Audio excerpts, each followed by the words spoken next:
Hey, Gen Xers, AI is not saving you time. At least if you haven't told it what its job is, it's not. And if you can't explain how your AI tool pays for itself, you shouldn't be paying for it. Before you download yet another AI tool this week, or even your first one, I want to slow down for a minute and talk about this. Not because AI isn't powerful, it definitely is. Not because you shouldn't experiment, you should, but because I'm seeing something happen that feels very familiar, especially with Gen X business owners. We are curious, we're capable, we are not afraid of technology. Hell, we invented a lot of the technology, but we are slowly building stacks of tools that don't actually reduce our workload. And then we start thinking, why am I still doing everything myself? If you've watched the last couple of videos, you know I'm not anti AI, just the opposite. I think it's leverage, it's real leverage. But leverage only works when you apply it to something very specific.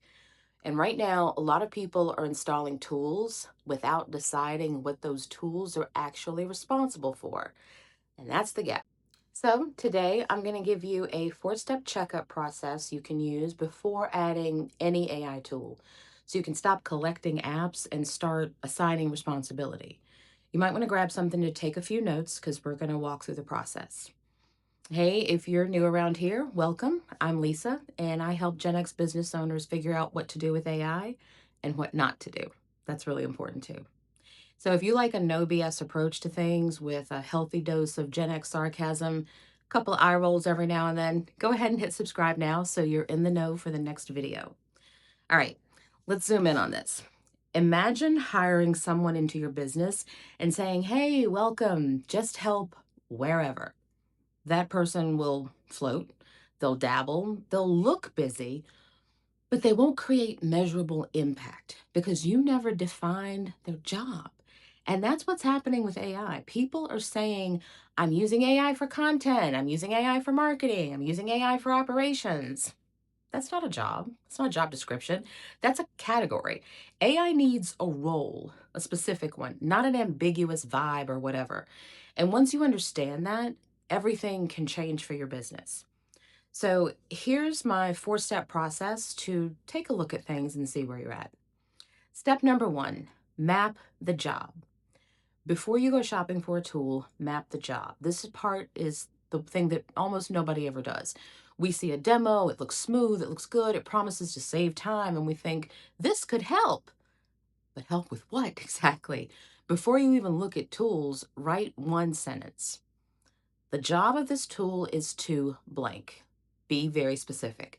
Not improve productivity, not make things easier. Something like the job of this tool is to draft the first version of my weekly email in under 20 minutes. Or the job of this tool is to turn raw research into a bullet summary I can review and share in 5 minutes or less. Or like the job of this tool is to categorize my inbound leads so I don't manually sort them.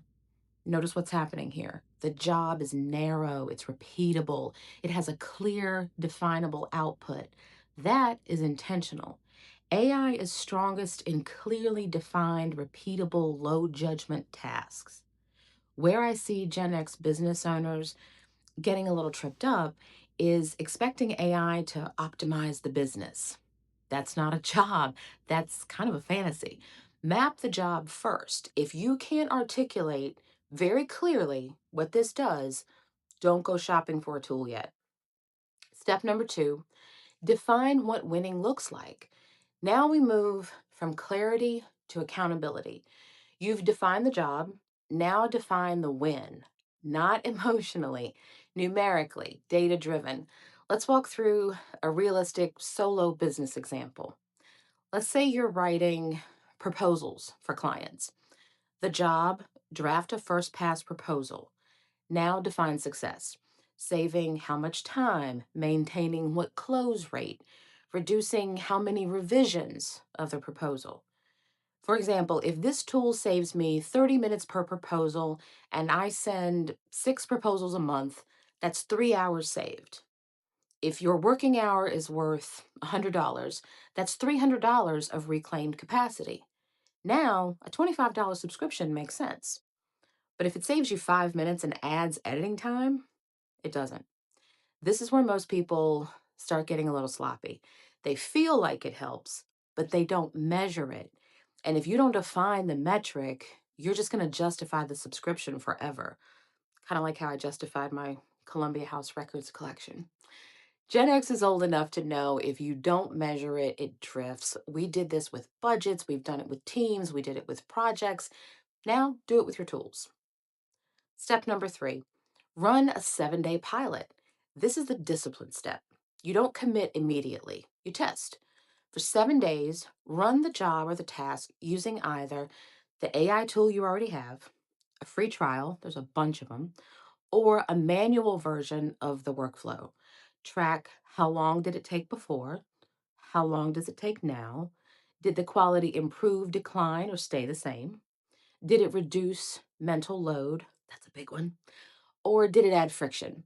Because here's the thing, AI can feel productive without being productive. It feels fast, it feels impressive, but if you're still editing heavily, double checking everything, rewriting the tone, the time savings might be an illusion or even a delusion. A 7-day pilot forces honesty.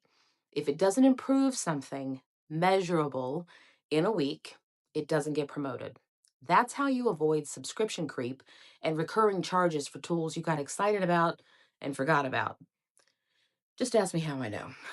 Step number 4, one tool per job. This is where clarity protects you in the long term. One job, one primary tool. If you're drafting content, pick one. If you're organizing ideas, pick one. If you're automating scheduling, pick one. When you stack overlapping tools without knowing what does what, and especially what you actually need, you don't increase your leverage. You increase your cognitive load, and it's heavy. You start wondering, which one should I use for this? That hesitation is friction, and friction compounds on itself. So once a week, literally no more than 10 minutes, ask, did this tool perform its job? Did it save measurable time? Did it produce the output I defined for it? If yes, it stays. If no, get rid of it. You wouldn't keep an undefined role on your payroll. Same thing with your tech stack. So, what does this look like when you get it wrong? You install tools before defining the responsibility. You feel temporarily productive. You spend time learning interfaces. You adjust workflows. You tell yourself you're optimizing, but you haven't reduced workload. You've added layers to it. Now you're just managing tools instead of managing your outcomes. That is exhausting. How do I know? Been there, done that, made a bunch of mistakes, a bunch of very pricey, time sucking mistakes. So I'm trying to help you learn from my expensive lessons so it doesn't cost you the same. What does this look like when you get it right? You define one draining task. You assign AI a narrow, repeatable job. You measure it. You keep measuring it. You keep what works. You remove what doesn't. Gradually, specific tasks disappear from your plate. Not everything, it's not magic, but it's very intentional. That's your leverage. That's what makes a difference. And leverage accumulates. It gives you a better calendar, a better bottom line, a better life in general. So before you go installing anything else this week, try this. Write down one task that drains you. Define its job in that one sentence I gave you. Define what winning looks like. Test that for 7 days. Then decide. That's how you use AI like somebody who's been running a business longer than a lot of these founders have been alive. Next time, we're going to start building on this, so don't forget to subscribe so we can hang out again. I'm going to show you how to take one AI tool and turn it into a repeatable system with reusable prompts so it behaves consistently, not randomly. And don't forget, you can grab your free AI Clarity Starter Bundle. It's linked just below here. That will help you figure out where to get started. Or go ahead and just comment with the task that you're going to choose this week. I will suggest a simple way for you to test it. Good luck. I'll see you next time.